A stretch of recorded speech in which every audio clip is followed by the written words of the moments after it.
Vaccinarsi più che un incubo è una protezione e noi crediamo che vaccinarsi è estremamente importante per proteggere i soggetti, soprattutto i soggetti a rischio, in questo caso parlo della vaccinazione antinfluenzale, visto che il tema è questo, che devono proteggersi con la vaccinazione per evitare le complicanze della malattia.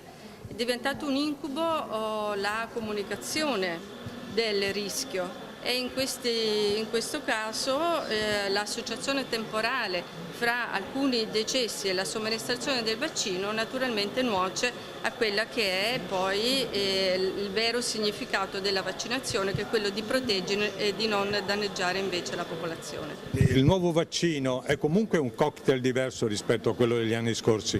Assolutamente no, il vaccino ha le stesse caratteristiche del vaccino che è stato utilizzato gli altri anni. Non ci sono elementi diversi in questo vaccino rispetto a quello che noi e comunque che a livello nazionale è stato utilizzato. Comunque c'è stato un grosso ritiro del vaccino sul mercato.